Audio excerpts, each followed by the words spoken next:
Okay, so this meeting is now streaming live on Facebook, and everybody's welcome to join us. Hope you can hear us and see us okay. My name is Joe Walsh. I am the Hate Crime Advocacy Officer for the Rainbow Project, and I'm just going to talk a bit today about hate crime and hate incidents. And I'm joined today by Paul Bloomer, who is from the PSNI and has some experience in dealing with hate crime. Paul, how long have you been kind of dealing with LGBT related hate crime with PSNI? Okay, so I've been a police officer for 11 years now, and throughout my career, I've dealt with all types of hate crime. I've also experienced hate crime as a victim as well. Prior to being in the police, I was a victim of a homophobic assault in Belfast city centre a very long time ago, about 20 years ago. I kind of appreciate it from multiple perspectives. Right, that's a good introduction. Thanks, Paul. We're going to look at some scenarios today, and we'd like to encourage people to ask us your questions. We're going to do it like sort of a quiz, although it's a heavy subject. Hate crime is not something to be laughed at, but they're serious underreporting just currently, and we're trying to encourage people to report. So we're going to talk about ways of reporting, what to report, what's a hate crime, what's a hate incident, what's the difference. And I'm just going to run through some events or some scenarios with Paul, and I'm going to say whether it's a hate crime or a hate incident. And then, Paul, you're going to give me your police perspective on that, and we'll see if they match up. So that's where the game element of it comes in. So feel free on Facebook if you want to join in and tell us whether you think the scenario is a hate crime that we're describing, or a hate incident, or even a gray area if you're not sure. So let us know. So the first one I have, Paul, is someone is driving past in a car and shouts out faggot or dyke. Is that a hate crime or a hate incident? And before you answer that, I will say that I think that is a hate crime. I'm going to guess. Okay. So I'll mark that down. And anybody on Facebook, if you want to say what you think that is, feel free to say that in the comments. So my answer to this would be that it could potentially be either or both. There's potential offences there, and anyway, in that. I mean, it's a very short scenario that you've given me there, but if that was the driver of the vehicle leaning out and shouting something like that, that there's potentially, public order offences. There's potentially traffic offences there as well, motoring offences, in relation to driving. Paul, if you just continue for a second, I'm just having a wee technical difficulty here. Sure. Okay. Joe is having technical difficulties, so I'll just carry on. But yeah, what I would say to anybody facing that type of scenario is to report it to the police. Try and gather as much information as you can. So give us things like the registration of the vehicle, description of the driver, where it happened, when it happened, who else was around when it happened. Do you know this person? There's lots of factors that could be involved in this. The most important thing to do is to report it so that we know what's going on and we can take preventative actions, or in the event where a crime has been committed, bring the offender to justice. And Joe is still having technical issues, so I'll just talk a wee bit for a while, just fill the air. I'll talk a little bit about my life in the police, if that helps for a bit. I been in the police for 11 years now. I quite enjoy it. I have done a huge range of roles. I'm the current chair of the LGBT Police Association, or Police Network, sorry, should I say, in Northern Ireland. And I have a role on the UK National LGBT Police Network as well. And I quite enjoy doing that too. Hi, Joe. You're back. Hi, Joe. I'm back. Many apologies. I had to acknowledge a delivery there, Now, so I'm so sorry. now I know how difficult it is for continuity announcers like Julian Simmons to fill the air when something goes wrong and they have to talk. That is extremely difficult. So thanks for that. You've given me an experience there. Absolutely. I said it would make you famous, so these are the these will go into Infamous. the Yeah, bloopers at the end when we do a wee bit of editing. no worries. Brilliant. So I'm just going to check the comments here. I don't think we've got any so far, so we'll just keep going. And if anybody wants to comment, feel free. And if you're watching this and it's not live, if you're watching this and it's recording, feel free to email in any questions that you have. We'll get back to you. I forward questions on to Paul, anything that I can't answer myself. And my email address is joe@rainbow-project.org.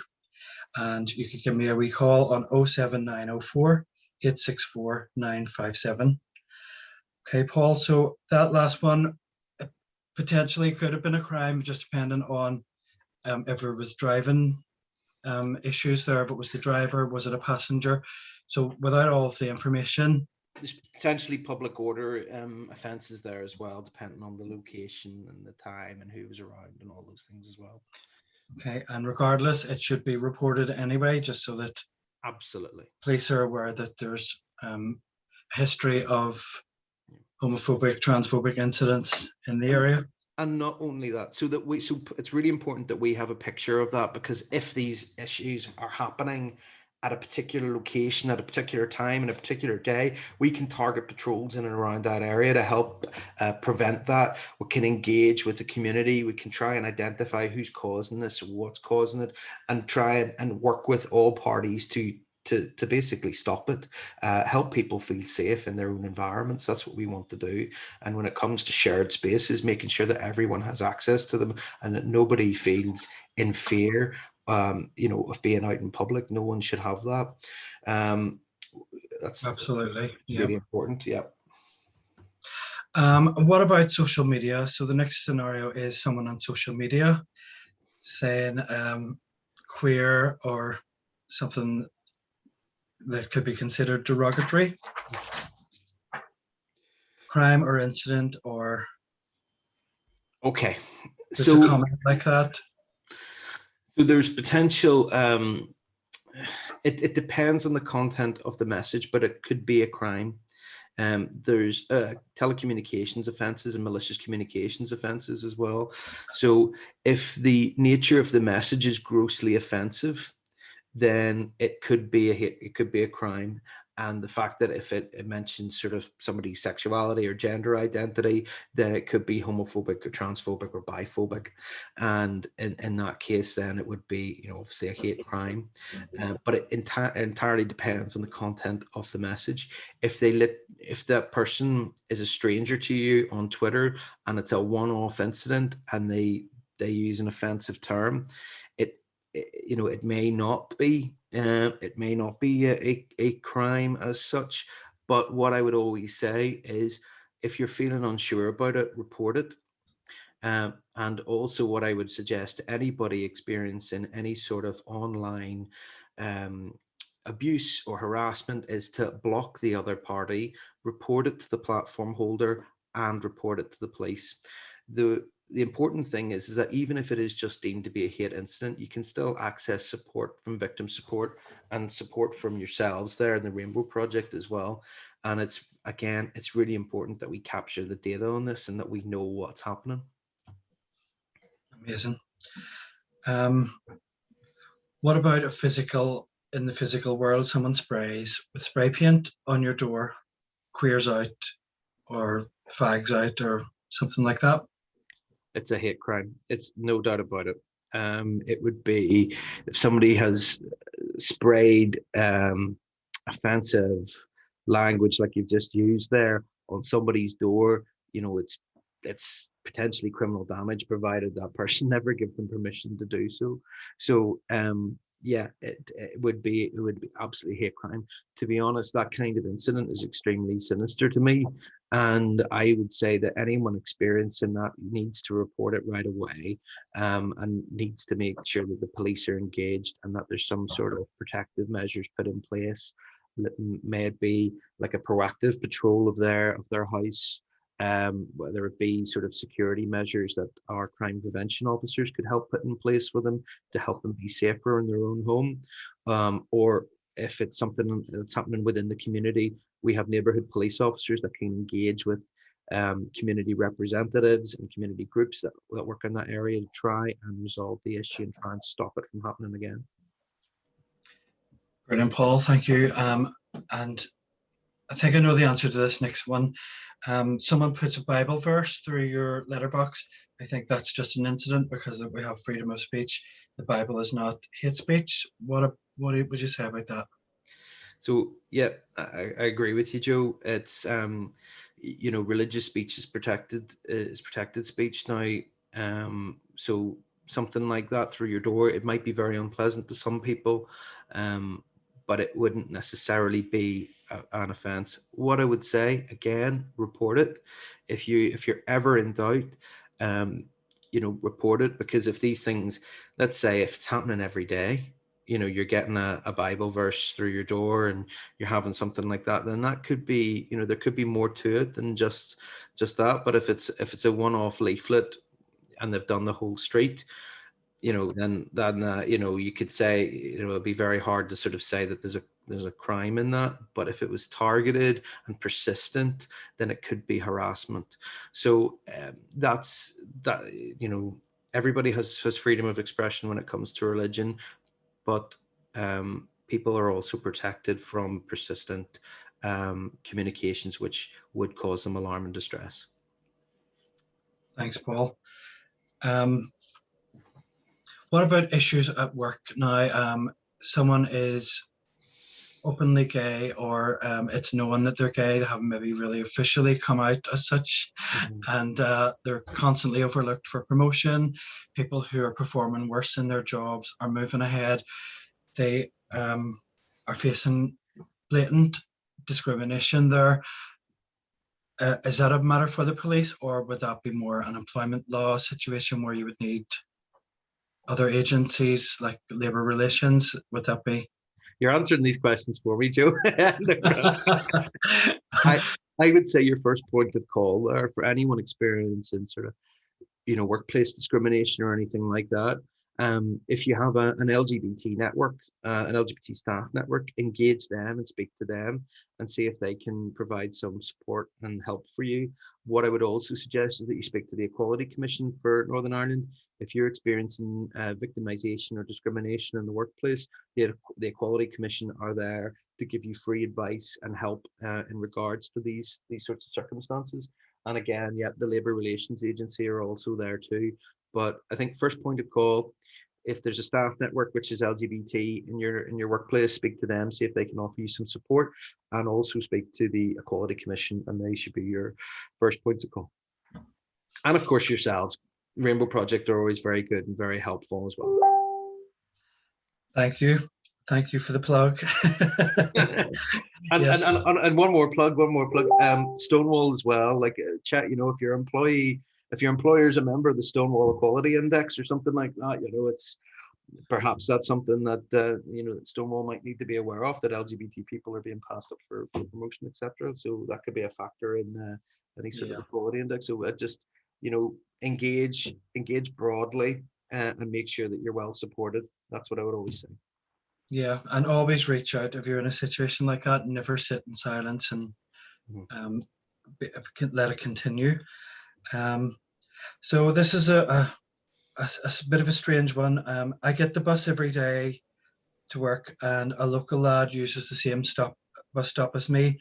And while I'm waiting, he speaks into my face, "Are you waiting for the trans link bus?" And I happen to be trans. Yeah. Is that a crime he's committing, or? You see, potentially there may not be a crime in that, but incidents like that can make somebody feel incredibly uncomfortable and incredibly unsafe. Um, and normally sort of soft incidents like that are normally the prelude to something a little more serious. So what I would say, to anyone experiencing that type of conduct, would be to report it to the police. And the thing is that what I could what I'm thinking of here would be, if this is happening at a regular time, at a regular location, like let's say this person gets the bus every day, and they just happen to bump into this person every day at this particular time, there might be neighborhood police officers that are available who could stand at the bus stop and provide a physical presence, just for that very brief time period. That's something that, now obviously that depends on whether there's police resources available. We're always busy, we're constantly stretched, and there's a lot of calls and demands for service. But if there was officers available and this is happening on a regular basis, that might be something that we could do to help people feel safe, in that space. So I would definitely recommend that person would report it, and engage again, making sure that they have the appropriate support and that we can do what we can to help them feel safe in public. Great. So even if you're not being physically harassed or anything, just still report it, because things like that could potentially escalate, and it's better to nip these things in the bud, or at least establish a history that it's been happening. Yep. Um, okay, and last one, a child in a primary school setting, so child P5, let's say, is shouting homophobic remarks at a same-sex family who are coming to pick their child up from school. Mhm. Um, So the child would be under 10 years of age in that case. Is that correct, Joe? yep, Okay. So when a child is under that age, they would be what we call below the age of criminal responsibility, in that they would not be necessarily, they couldn't be held accountable for their actions. Um, what could still happen though, and what I would recommend is that if this is, do you say the child was at a school? yes, Yeah. yep, I would certainly report it to the school that it's happening, and go down that route to see if the school can put in some pastoral support for the child in question, and potentially not just for the victim in this case, but also for the child, because children act out for all sorts of reasons, and one of them can be because they're deeply unhappy, or that there's something wrong. So it's important that we approach these incidents, with an open mind. And as police officers, it's always really important that we approach things with an open mind. There's many times that I've been called to things where, you know, it's represented in one way, and you turn up and it's completely different. The victim is actually the suspect, and the suspect is the victim, or they're both victims and they're both suspects simultaneously. That happens a lot. So it's really important that we approach things with a really open mind, and I would say that to anybody as well. excellent, Paul. Thank you. So that's all of the scenarios that we're looking at. So just to sum up, the difference between a hate crime and a hate incident, as I understand it, a hate crime is something that has broken a law. So that's why it's a crime, and an incident is something that doesn't quite go that far, but it still should be reported Absolutely. always. And it doesn't mean that police can't do anything about it either. Just because there's no crime, it doesn't mean that we can't do anything about it. Like the example of the bus stop, there may not be a crime there, but there's still things that police could do to help somebody feel safe in that environment. So I would always say it's always worth reporting it. It's always worth contacting us. And I'd say this to anybody that doesn't feel that the police have gone to the length that they should have done, or they ever feel that they've been let down. We have accountability structures in place. We have things like the ombudsman, um, the policing board and lots of separate accounting, local policing, community safety partnerships too. Lots of these bodies that have been set up to hold the police to account to make sure that we're doing things in the right way. And I would say to anyone that's struggling with police or doesn't feel that they've been let down, to engage with those accountability structures and help us do better. Excellent. So, Paul, just want to cover a number of different ways that things can be reported. It can be very easy to report hate crimes and incidents. The ones that I'm most familiar with would be just picking up the phone and speaking to someone in 101. And what happens when you call them, they take the details and they're a call center, is that right? And they pass the details on to the police. That's correct. So it's actually a call center that's run by the police, and I know because I used to work there. I did a short stint there a few years ago, and I was taking 101 calls. So I've been in that environment, and I know how it is. It is like a big control center, it's a bit like if you've ever watched any programs about NASA. It's a little bit like the control room, like the space center. You have massive screens in front of you, and then you have lots of people sitting at banks of computers with little headsets on, and then you've got big glass offices and stuff that sort of surround it and look down. So it's quite a sophisticated setup, and people there are very well trained in dealing with all sorts of complaints. And whenever you get through, you'll speak to somebody that is compassionate and ready to listen, and also ready to help you. So absolutely, sometimes you'll speak to a police officer, and sometimes you'll speak to a member of police staff, but you'll always get through to somebody that can start the process of helping you. Brilliant. And you can also report online as well. 101 has an online page where you can put in all of your details.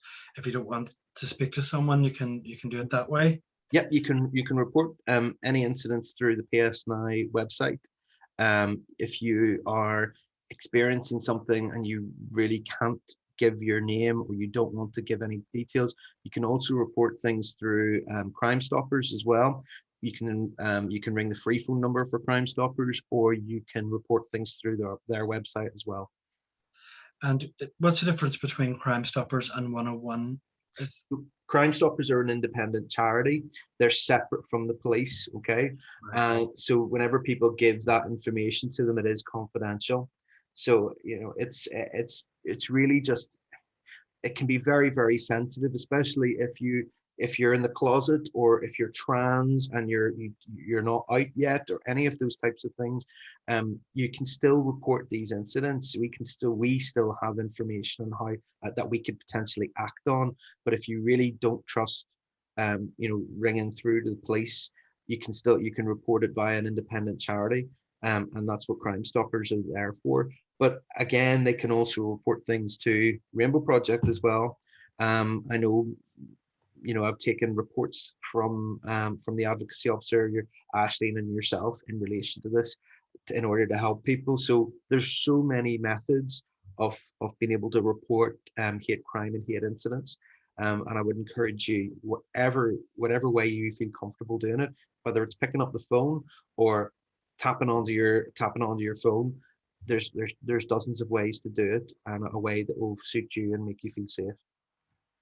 Excellent. And another way that people may not be familiar with or even think of, we have had occasions where people just didn't feel comfortable going to a police station or dealing with the police, just because there's been a previous history of maybe not good experiences.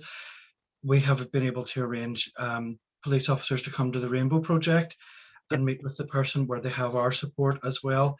And they've been very, very grateful for that. And some people maybe in domestic abuse or domestic violence situations might prefer to come to a neutral location where it's easier for them to talk to the police.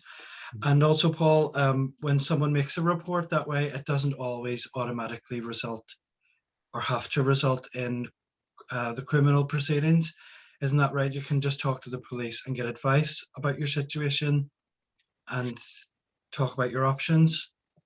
Yes, but a wee caveat with that as well. I mean, if somebody tells us something, that could mean that they're potentially in danger, or if somebody discloses to us that they've been a victim of crime, and we have evidence of that crime, we have to act. We are duty bound to act on that.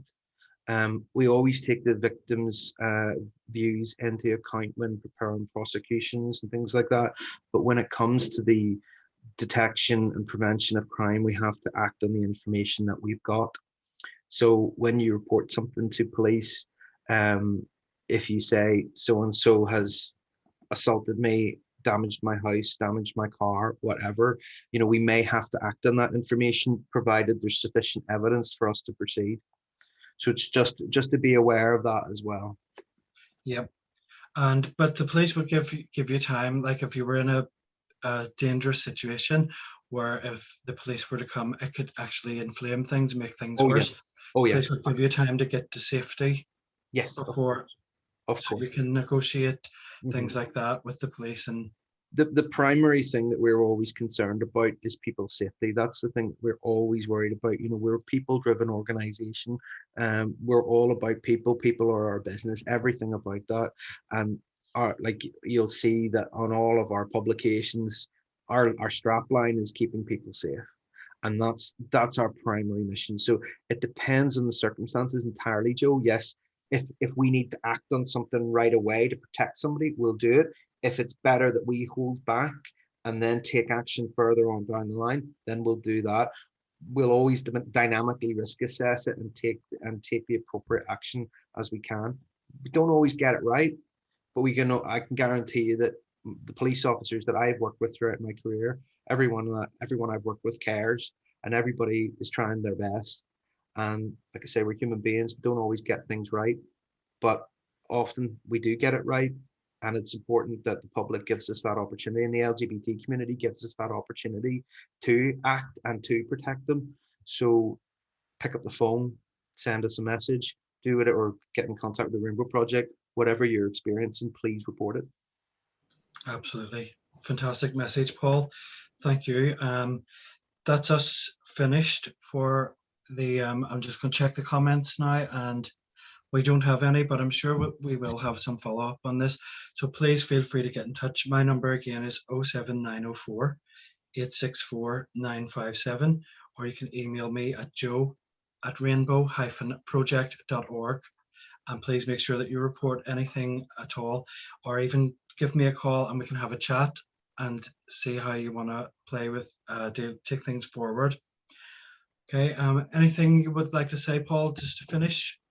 No, Joe, thanks very much for the chance to come on here and sort of positively advocate for people engaging with police. It's so important, because so much we know as police officers, we know as an organization, that hate crime is vastly underreported. We know that there's a lot more of it that goes on than we know about, and the more we know about it, the more we're able to send resources and do stuff about it, because everything that we do as an organization has to have an evidence basis. And if we can say, look, there's a whole ream of hate crimes happening in this area, then we can justify putting resources into dealing with that. But if we don't know that, we can't do it. So it's so important that we have the information picture, and the only way that we get that information picture is from the community. So please, please, please always report any incident. Doesn't matter. You're not wasting anybody's time. Doesn't cost anything to ring 101, and you've nothing to worry about. We won't judge you. We won't give you a hard time. All we want to do is keep you safe. Amazing. Paul, thank you so much for coming along today and helping us out with the advocacy and helping to encourage people to report. So you've heard it here from both myself and Paul. Make sure that you report all of those crimes so that we can help you. Okay. So we're just going to freeze our smiles until the editing kicks in and we can press stop on the recording. I'll get better at this. Right.